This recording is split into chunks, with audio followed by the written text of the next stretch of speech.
Just want to open by saying how proud I am of our football team for their effort in Charlottesville on Saturday. Just first road game for our team and several young guys that traveled for the first time and played for the first time on the road. So very encouraged by the way we handled bouncing back from week one and being focused and playing the way I believed we could in that setting.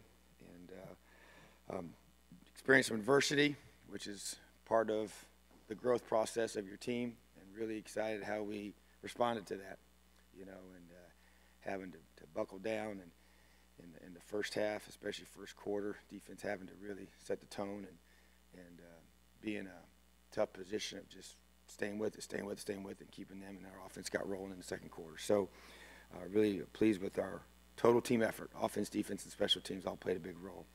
So in regards to that, players of the game that we like to recognize, offensively, Wes Martin did a tremendous job up front, blocking a lot of difficult fronts, and really encouraged by his leadership and his performance. Very consistent in both weeks. Defensive player of the game was Chris Covington. Played his best game since I've been here, and really encouraged by his growth as well in both leadership. His care factor is extremely high. Played fast, played physical, and made a lot of plays. Really need him to continue to do that. Special teams player of the game, Griffin Oakes, just was huge. That kick before half, 51-yard field goal into the wind. They had put a returner back because it was such a long field goal. We even had a couple comments on the sideline about, hey, did we just take a Hail Mary shot here right before half because of the wind? But I believed in him. I said, no, let's go, let's kick it. And he nailed it, and that was huge. And nailed another 48-yarder into the wind, which was big as well, and which put him in position to be the all-time career field goal leader in our program's history with 55. So we're really excited for him and encouraged by his performance. The offensive scout of the week was a couple guys, Nick Tronti and Alex Rodriguez, call him A-Rod, continuing to give us a tremendous look each week and making us better. Defensive scout players of the week, Josh Brown and Johnny Albamonte, two guys that both got to travel because of their effort they're giving us, and really pleased by the buy-in that our team is showing. Also had some all positives and from a special teams perspective as well. Hayden Whitehead was recognized as a Ray Guy Awards watch list individual this week, and he's only had 4 punts returned on him in the 16 he's punted for a 27-yard total, and is doing a great job of controlling the ball and putting us in a good position and pinning him down. He's got, I believe, 4 inside the 10 already in 2 games, which is huge, and several inside the 20. So that performance is duly noted. And then Jay-Sean Harris has been recognized as the Big Ten Specialist of the Week, which is a tremendous honor. And, I really used him as an example to our team because he had an errant decision that he made earlier in the game that was really costly, that put us, really pinned back on a punt return, and made a decision to keep him in the game, stay with him, and let him know I believed him. I talked to him. Hey, I said, I believe in you. And I said, you got to flush it. You got to just press on and keep playing. And he came back with 2 huge returns, and the final one was a big touchdown. He's 4th in the nation currently in punt returns, and just really proud of the way he responded. He's been through a ton of adversity, in his career, and he just keeps fighting, and love his attitude, love his toughness. He owned his mistake, and really proud of that response. The game was kind of that way. We had a really tough situation with Greg Gooch. I don't think I've ever had that happen before, where you are involved in a play where there's no flags called, and then it's reviewed for a potential penalty that is from the press box. And so as that game was unfolding, that would put us up 34-10, and I think pretty much made it very, very difficult on them. And so all that emotion, you run 80-some yards, your whole defense runs, everybody's, having a great reaction. I'm all fired up, and then you're like, uh-oh. And they start explaining what it could be. They really weren't sure on the field. And so then you find out that it's a targeting call, that not only do we not score the defensive touchdown, they get the penalty assessed. They're in scoring range now, and 2 plays later they score. So, but to me, that's a great opportunity to teach. It's a great opportunity to learn how to compete and fight through adversity. And I think we prepared our guys for that situation. We have a name for that, and we talked about that on the sideline, and our guys didn't flinch. You know, we gave up a score. It was on a mistake with one of our pressures, but it wasn't because the guys were all down because of the penalty that was assessed. So, bottom line is, sometimes things happen, and it may not seem fair at the time, and you just got to bow up and keep fighting. And our word for last week was grit. And I thought our team showed tremendous grit in our preparation, in our performance, and in the way we finished. And to win on the road is not easy, and against a good football team makes it even more challenging. And I know that was a big game for them, and talking to their guys, and it was a big game for us. And our players responded, and very, very proud. You got to recognize a guy like Peyton Ramsey, who comes in and made tremendous plays for us, you know, and just another example of grit and toughness and mindset. That's what our program wants to be all about. So really, really proud of our players, proud of their performance, and just want to learn from it and continue to press on. Questions? Did you have a chance to really look at the Gooch hit? I did. You know, when I first, I only saw it replayed on the screen once, and I didn't think it was a targeting call. When I watched it after the game on film from a different angle, I can see why they called it.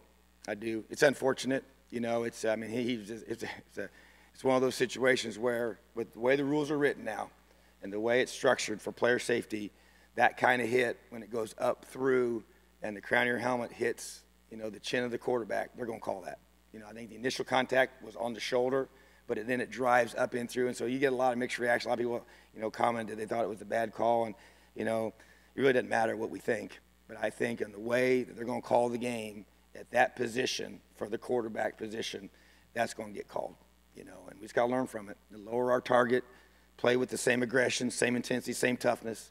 I hate it for Greg, I hate it for our team, because that is a big-time play to make and scoop and score. Those don't happen very often now defensively. So, I was real careful. I didn't stay outside I didn't run past the 25. I learned my lesson on that. But I was hauling tail down the sideline and jumping on everybody, and Fisher was giving me a hard time about it. But man, we were excited. And then you get the deflation of that being taken away is a tough deal. So, because I've learned, as you run down the sideline to create a celebration situation, I'm always looking for flags just to make sure there's no penalties that they're going to cause it to be called back. And I didn't see any, so I was just ready to get after it. So, but yeah, I do think that was, unfortunately, that was probably the right call. So in order to avoid something like that, you just have to lower, like he has to. Yeah, you just gotta, based on the height of the quarterback, you gotta lower your target, and you just gotta be able to sink your hips a little bit more, and with the same toughness and same tenacity, it's hard.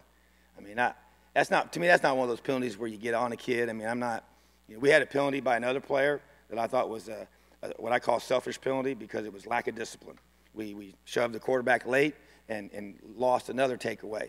All right, and so that to me was a selfish penalty. That was poor judgment, and I was upset with him, and I made that quite clear.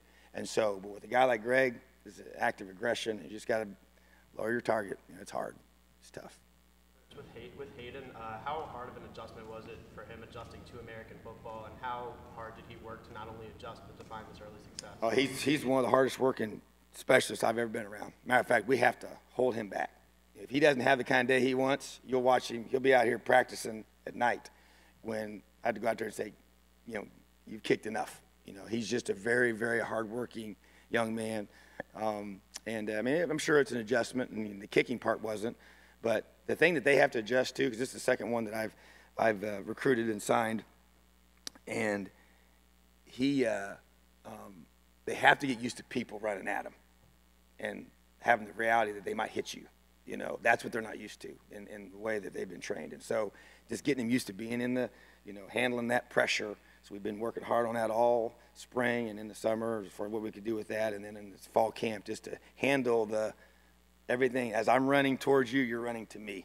you know, and so that's just kind of what they have to get. Better than just kicking the ball, that's what he does naturally.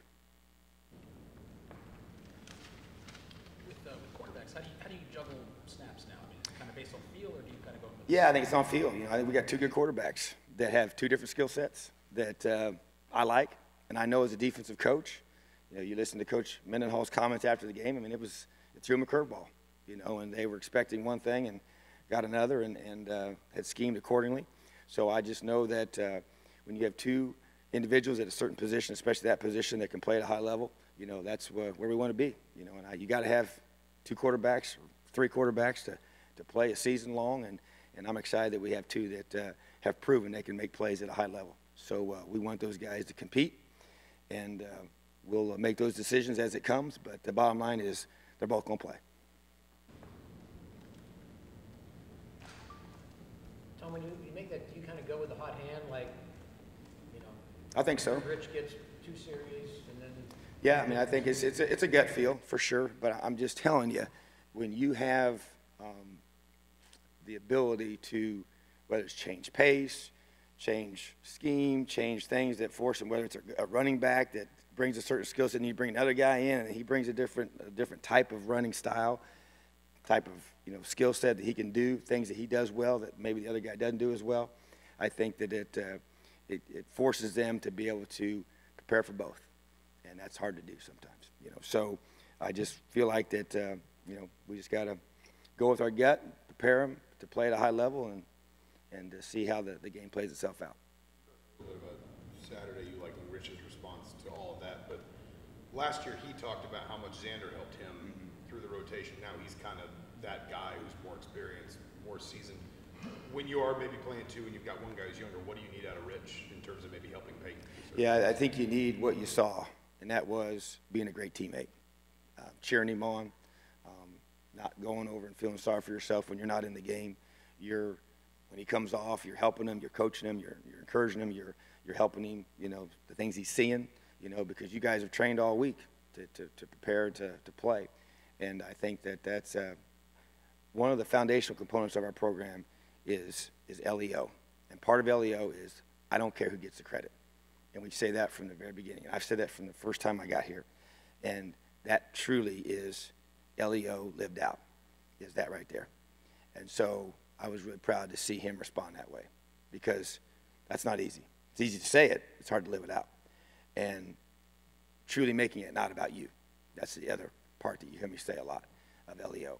And so that's the things that, you know, as I tell our team, these things aren't just phrases to be put on a wall. They have to be lived out. And when you have a chance to do it and you do it, I'm going to recognize you for that, because to me it shows you that you believe in it and you're actually letting it allow us to help us win games, which is the whole point. And now you're just working out before the game on Saturday. Do you envision him getting back? Yes, I really don't know yet. I think we'll probably know more today or tomorrow, but really excited about his return, you know, so that's getting real close. You haven't seen him yet. Where is he? What's his?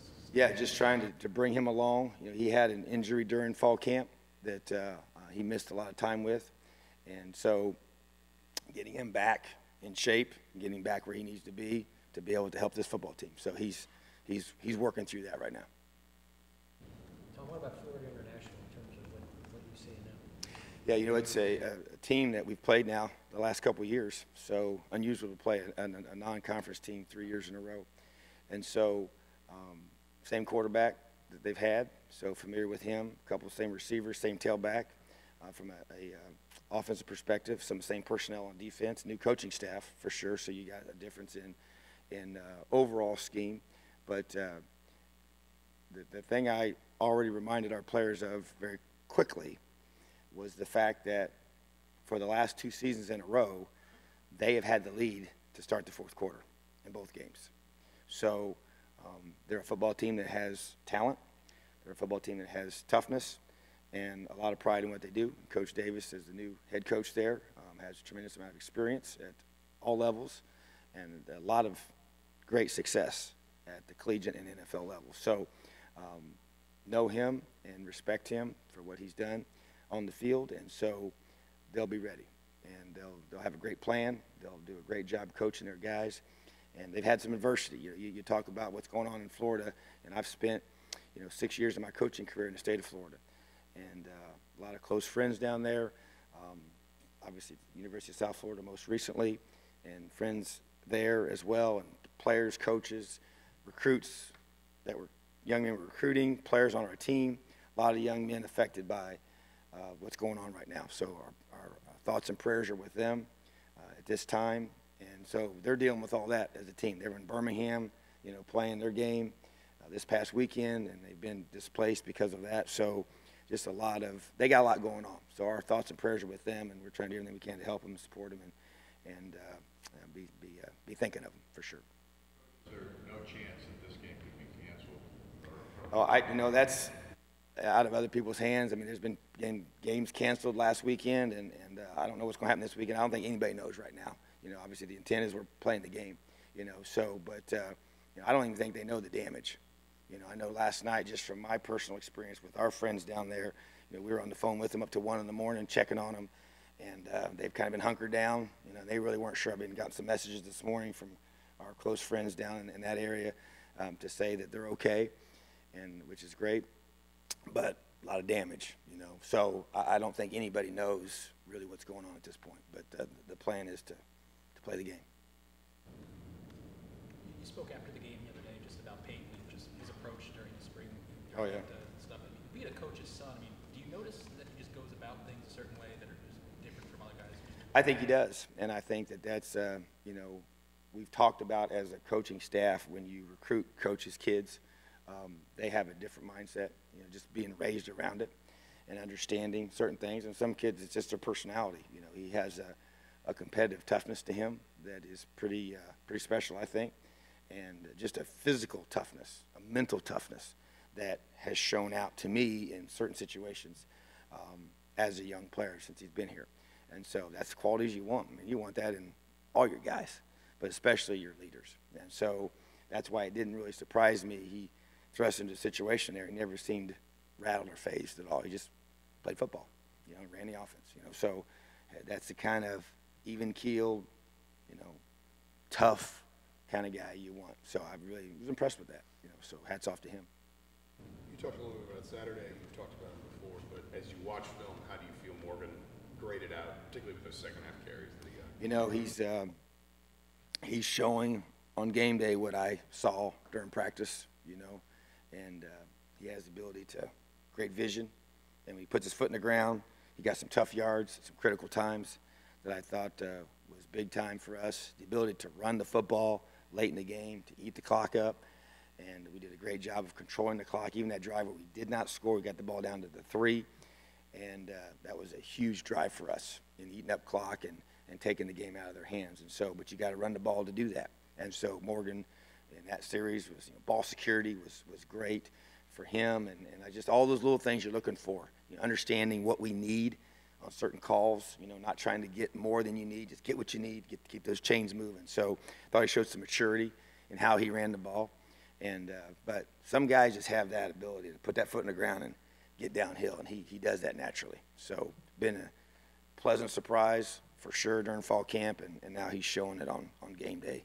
what we thought. Okay, so just to follow up with that, I mean, you've mentioned before with true freshmen getting the chance to play early, they have to earn the trust of their coaches, the position coaches, the coach, obviously. Was there a particular moment or several moments maybe in fall camp or at any other point where you, said, okay, yeah, he's earned my trust, he's earned the right to play and get the snaps that he's getting right now? Yeah, I would say going live against our defense. That's when I knew, he was legit, because we got some good players on defense, and when you're live and you're playing to the whistle and you're tackling just like you do on game day, he was making plays, making guys miss, doing those things you saw him do on Saturday, the subtle movements to understand where to take the ball. And like I said, you can see that against maybe a lesser opponent or whatever, and you're not really sure, but I knew going against our guys that he had it. So I think that we got a good one there. You talked a little bit about going with your gut in regard to quarterbacks, who's on the field. Is part of that going to be predicated on how well the offensive line is pass protecting? Because there's a difference in mobility between the quarterbacks.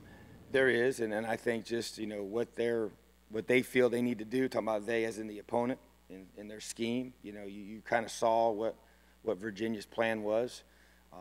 And just to be quite frank, I mean, they do a lot of things, more than most. And they really can make it hard to figure out what they're doing. They disguise things well. They run about every coverage that you can ever run, and that's not normal, you know. And so it makes it very difficult to trying to figure all that stuff out. And you're dropping 8 guys, and they just got more than you can. It's kind of like loading the box. They load the box, you can only block so many, you know. And so I just think that they were kind of going the opposite direction. They were doing everything there and really giving us some things that Peyton did really well, you know. So that is kind of part of it. I think you just got to, you know, it's like anything else. You got to do what you have to do to win the game. And that's why you want a team full of guys that have a role to play, and they got to understand that. And how you respond to that is going to define our success. So very encouraged by some guys. There's different guys on defense based on the scheme that we're playing. They may play more than the other times that they, you know, from who we're playing. And to see guys to cheer on their teammates when they're not the one out there making plays is truly LEO.